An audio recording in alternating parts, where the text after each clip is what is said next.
रहीम नाज़रीन अस्सलाम वालेकुम, मैं हूँ इमरान वसीम। नाज़रीन, आज 15 नवंबर है, दिन है हफ्ते का और साल 2025। नाज़रीन, प्रोग्राम में सबसे पहले हम बात करेंगे वफाकी आइनी अदालत की।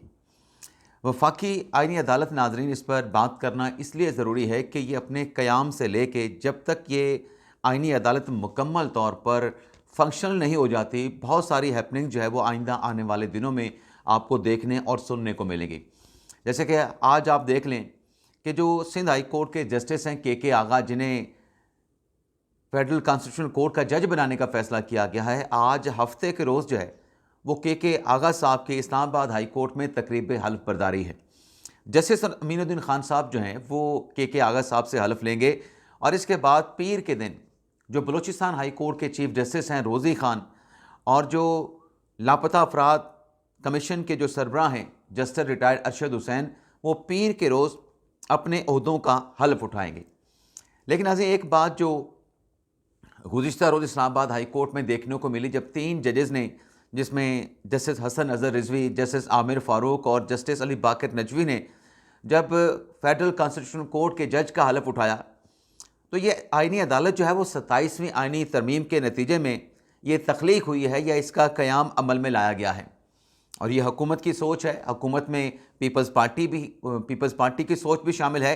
लेकिन इस्लामाबाद हाई कोर्ट में कल इस बात को नोट किया गया कि सुप्रीम कोर्ट के जजेस वफाकी आइनी अदालत के जज का हल्फ उठा रहे हैं, लेकिन वहाँ पर ना वज़ीर कानून देखे गए, ना वहाँ पर वज़ीर मुमलिकत अकील मलिक साहब देखे गए। चलें, लॉ मिनिस्टर आज़म तारड़ साहब की मसरूफियात नज़र आती हैं कि उन्होंने सेनेट में जाना था, जो वहाँ पर बिल पेश किया गया था आर्म फोर्सेस के कवानीन में तरमीम का, उस पर उनकी वोटिंग होना थी। लेकिन जो अकील मलिक साहब हैं वो तो आ सकते थे, यानी कोई हाई कोर्ट के जज तो नहीं, बल्कि जब आप ये दावा करते हैं कि आपने एक अदालत बनाई है और आइनी अदालत बनाई है, इंटरप्रिटेशन की अदालत बनाई है, और जो सियासत होती है अदालत में, उस सियासत का खात्मा होगा, तो मेरे ख्याल से अकील मलिक साहब को वहाँ पे आना चाहिए था। आज देखते हैं कि जो के आगा साहब की तकरीब हल्फ बर्दारी है, उसमें एक्सपेक्टेड तो है शायद पीपल्स पार्टी के अहम रहनुमा मौजूद हों, लेकिन हुकूमत की तरफ से कौन आता है, मिनिस्टर आता है नहीं आता, वो देखना पड़ेगा। ज़ाहिर सी बात है कि मिनिस्टर ने आके जज साहबान ने ये तो नहीं कहना होता कि आप हमारे फेवर में फ़ैसला करें, बल्कि मैं तो ये कहूँगा कि जो वफाकी आइनी अदालत बनी है, इसके ख़िलाफ़ जो एक इम्प्रेशन बनाया गया है, जो एक तासुर दिया गया है, मतलब ये हुकूमती फ़ैसले करेंगे, ये तासुर भी डिस्पेल होना चाहिए। बल्कि लोगों के अंदर भी तासुर डिस्पेल होना चाहिए कि अदालतें अगर हुकूमत के ख़िलाफ़ फ़ैसले दें तो वो तभी अदालतें कहलाएंगी। यानी यहाँ पर तो अदालतों में ऐसी मुकदमाबाजी भी होती है जिसका मकसद जो है वो सिर्फ पैसे बनाना होता है, और ऐसे दरख्वास्त गुजारों को आदि हैबिचुअल पटिशनर कहा जाता है।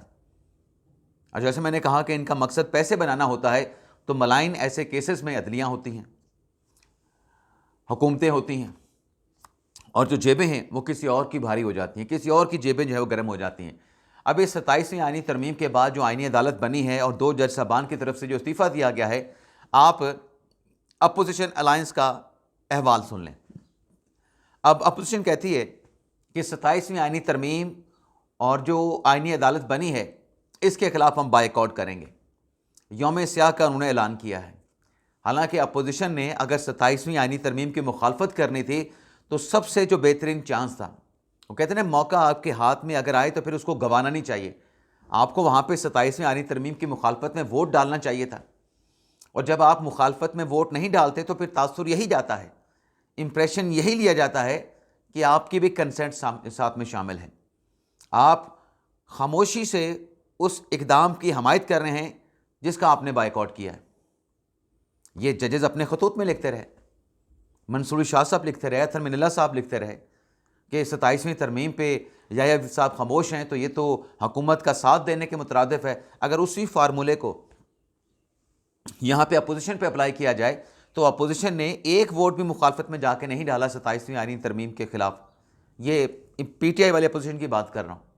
मौलाना साहब की जमात ने तो कौमी असम्बली में मुखालफत में वोट डाला है, लेकिन पीटीआई वाले ने तो ना तो 26वीं आइनी तरमीम के ख़िलाफ़ डाला और ना ही 27वीं आइनी तरमीम के ख़िलाफ़ डाला। तो ये तो फिर सपोर्टर हैं, और जस्टिस मंसूर शाह और जस्टिस अतर मिनल्ला साहब को खराज तहसीन पेश कर रहे हैं कि हम खराज तहसीन पेश करते हैं। यही मंसूर शाह साहब थे ना जब मखसूस नशिस्तों का फैसला आया और ख़ान साहब भी याद दिया करते थे कि नवंबर में जब काजी फैसल साहब रिटायर हो जाएंगे तो उसके बाद देखिएगा सारा इलेक्शन खुल जाएगा। ये इमरान खान साहब के स्टेटमेंट, इमरान खान साहब के बयानात रिकॉर्ड पे मौजूद हैं। अब नाज़रीन, ये शाहजी साहब का मतलब शाह साहब का या अतर मिनल्ला साहब का जो इस्तीफ़ा है, अमेरिका के एक जज या उनका आपने कुछ वीडियो क्लिप्स जो है वो सोशल मीडिया पे देखे होंगे। मेरे ख्याल से जज कैप्री उनको कहते हैं, उनका इंतकाल भी हो गया। अल्लाह ताला उनकी मग़फ़िरत फरमाए।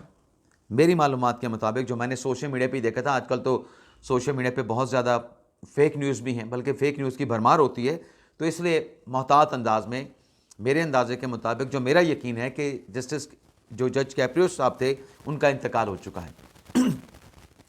अब जो जज साहब थे उन्होंने पूरी दुनिया में जो है वो शोहरत हासिल की, पॉपुलैरिटी हासिल की। कैसे हासिल की? वो अवामी मुकदमात सुनते थे। किसी का ट्रैफिक का चलान किया गया है, उसको पेश किया गया है, किसी ने सिग्नल तोड़ा है, किसी का झगड़ा हुआ है, किसी ने मारपीट की है, किसी ने अमलगमेशन की है, फूड क्वालिटी अच्छी नहीं थी, वो लोग वहाँ पे पेश होते थे। और जो जज कैप्रियो थे उनका केस सुन के एक ऐसा फैसला करते थे कि लोग वाह वाह करने पे मजबूर हो जाते थे। वो पब्लिक केसेस की हेयरिंग करके उसने अपना नाम कमाया, उसने अपना नाम बनाया। लेकिन यहाँ पे ये दो जज साहबान हैं, मंसूर शाह साहब हैं, अतर मिनल्ला साहब हैं, उनसे मुतल्लिक मतलब ये है कि अवामी मुकदमात हमने नहीं सुनने। हमने वो बंदा जिसको एक झूठे कत्ल के केस में फंसा दिया गया है, वो बंदा जिसकी प्रॉपर्टी पे कब्ज़ा कर लिया गया है और वो सालों से, कई सालों से दर बदर की ठोकरें खा रहा है, वो शख्स जिसने किराए पे मकान या किराए पे दुकान दी थी उसकी दुकान पे कब्ज़ा कर लिया गया है, वो शख्स किसी आम साइल है, किसी कंपनी के साथ उसका इशू बन गया है बैंकिंग का, एक ऐसा ताजर है जिसको FBI वाले तंग कर रहे हैं। ये वो मुकदमात हैं जो कि बराह रास्त अवाम से जुड़े हैं, जिसमें बराह रास्त जो है एक इंडिविजुअल मुतासरा है और वो फौरी इंसाफ हासिल करने के लिए कि मेरा जीना दो भर कर दिया इन लोगों ने, इस माफिया ने, कब्ज़ा माफिया ने, रिश्वतखोर माफिया ने, करप्ट अफसरान ने, ब्यूरोक्रेसी ने, ब्यूरोक्रेट ने मुझे मेरे हक़ में फ़ैसला दें, मेरी दादरसी करें। अब मंसूर शाह साहब, अतर मिनल्ला साहब कहते हैं कि ये तो कोई मुकदमात है ही नहीं, और उनके बारे में कि ये दोनों जज साहबान जो हैं ये तो सियासी मुकदमा सुनना चाहते हैं जिसमें उनके सामने मिनिस्टर खड़े हों, जिसमें उनके सामने ब्यूरोक्रेट्स खड़े हों, जिसमें उनके सामने जो है वो हुकाम खड़े हों और उनको जलील और रुस्वा किया जाए। ये बात कहाँ पे की गई है? ये बात सेनेट की असम्बली में की गई है और परवेज़ रशीद साहब ने बात की है कि ये सिर्फ सियासी मुकदमा सुनना चाहते हैं, ये अवामी मुकदमात नहीं सुनना चाहते थे। अच्छा, जैसे मैंने बात की ना कि पाकिस्तान तहरीक इंसाफ ने मौका गंवा दिया, सेनेट में और कौमी असम्बली में 27वीं आईनी तरमीम के ख़िलाफ़ वोट नहीं दिया।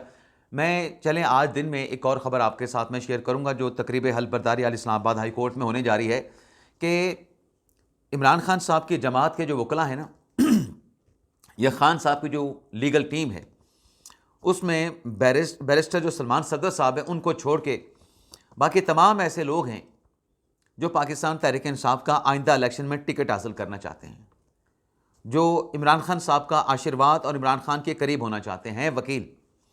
लेकिन उन वकीलों ने खान साहब को 2 मुकदमात में कैसे मरवाया है या उनका सत्यानाश किया है या उनका बेड़ा गर्क किया है। यानी सुनहरी मौका आपके हाथ में आया कि खान साहब को आप रिहा करवा सकते थे, खान साहब को आप बचा सकते थे, लेकिन वो सुनहरी मौका वो टिकट वाले वकीलों ने, टिकट की ख्वाहिश रखने वाले वकीलों ने अपने हाथ से गंवा दिया। अब स्पीकर पंजाब असम्बली ये कहते हैं कि ये जो जजेस के इस्तीफ़े हैं ये खींचातानी जो है इस्तीफ़ों की या कुछ मज़ीद इस्तीफ़े आ सकते हैं, ये खींचातानी सिर्फ जो है वो सिर्फ कुर्सी की खींचातानी है। इसके अलावा सोहेल अफरीदी साहब, जब उनसे बात की जाती है कि आपके सूबे में देखें जी मसाइल पैदा हो रहे हैं, लॉ एंड ऑर्डर की सूरत हाल पैदा हो रही है, आपके सूबे में लकी मरवत में, DI खान में सिक्योरिटी फोर्सेस पे उन पे अटैक हो रहे हैं, अपनी गवर्नेंस को बेहतर करें, अपनी लॉ एंड ऑर्डर की सूरत हाल को बेहतर करें। लेकिन जनाब सोहेल अफरीदी साहब जो हैं कभी क्रिकेट खेल के टिकटॉक बनवा रहे होते हैं, कभी कैरम खेल के टिकटॉक बनवा रहे होते हैं। और अब आप अंदाज़ा करें कि कितने हफ्तों पहले, 3 हफ्ते एटलीस्ट हो चुके हैं 3 नहीं तो 2 हफ्ते हो चुके हैं कि काबीना तश्कील पाई सूबाई हुकूमत की, और सोहेल अफरीदी साहब ने कोई काबीना का इजलास नहीं बुलाया।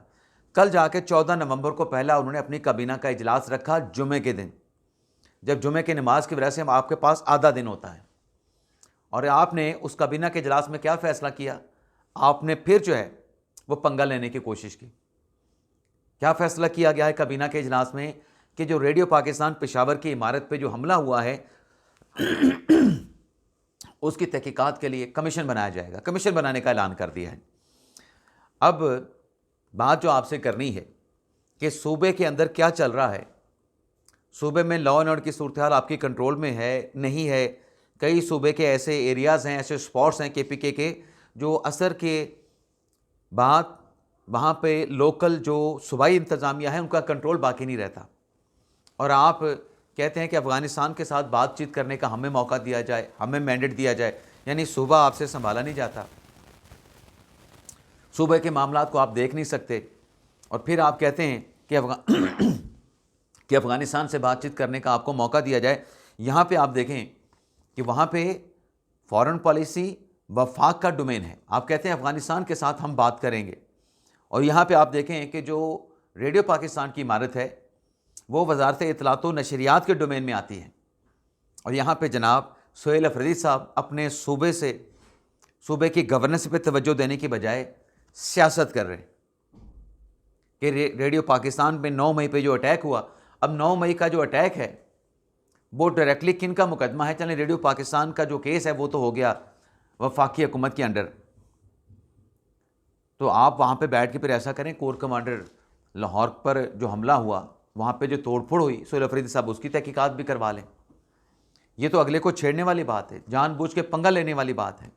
लेकिन पंगा लेना, फिर जो पंगा लेता है उसको महंगा भी पड़ जाता है आगे जाके।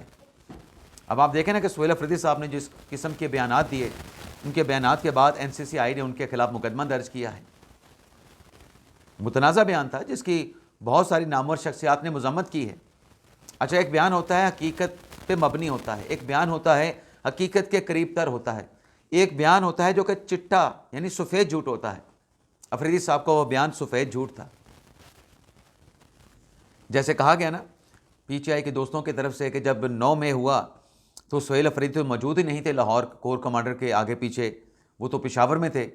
उनकी अपनी जो एक्स की वॉल है, एटलीस्ट हमारे जो सोशल मीडिया के जो PTI के साथी हैं, दोस्त हैं, वो जाके सोहेल अफरीदी साहब का उनका एक्स अकाउंट देख लेते, उनको सारी चीज़ें वहाँ पे क्लियर हो जाती। अब आप देखें कि ये सारी चीज़ें अपनी जगह पे। पेशावर हाई कोर्ट ने फैसला दिया है कि जो जलसे जुलूसों में सरकारी वसाइल का इस्तेमाल होता है, सरकारी मशीनरी का इस्तेमाल होता है, अदालत ने, पेशावर हाई कोर्ट ने माफ़ कीजिएगा नाज़रीन, आज गले का थोड़ा सा इशू है, तो पेशावर हाई कोर्ट ने हुक्म दिया है कि जलसे रैलियों में, मिलियन मार्च में सरकारी वसाइल का इस्तेमाल नहीं होगा, अवाम का पैसा इन रैलियों पे इस्तेमाल नहीं होगा। बल्कि पेशावर हाई कोर्ट ने तो अपने फैसले में ये भी लिखा है कि इससे पहले जो कैपिटल सिटी पे चढ़ाई की गई थी, जो सरकार की मशीनरी है, जो सरकार की गाड़ियां हैं, वो अभी तक कैपिटल की जो इंतज़ामिया है उसके हिरासत में है, उसके कब्ज़े में है, उसकी कस्टडी में है। तो पेशावर हाई कोर्ट ने जो फैसला दिया है उससे क्या साबित हुआ कि आप जब जलसे जुलूस करते हैं, रैलियाँ निकालते हैं, मिलियन मार्च करते हैं, आप सरकारी मुलाजमीन को, आप सरकारी वसाइल को इस्तेमाल करते हैं, बेदरेग इस्तेमाल करते हैं।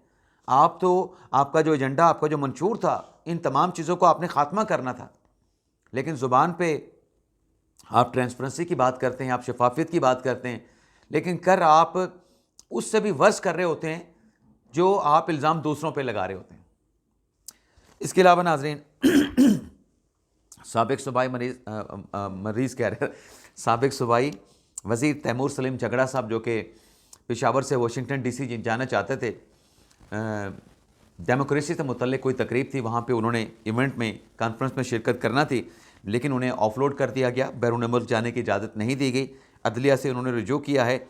इसके अलावा पाकिस्तान पीपल्स पार्टी ने आज़ाद कश्मीर के जो वज़ीर आज़म हैं उनके खिलाफ अदम एतमाद की ना सिर्फ जो तहरीक है वो जमा करवा दी है, बल्कि जो आज़ाद कश्मीर का नया कैंडिडेट है वज़ीर आज़म का पाकिस्तान पीपल्स पार्टी की जानिब से, फैसल मुमताज़ राठौर, उनका नाम भी सामने आ गया है।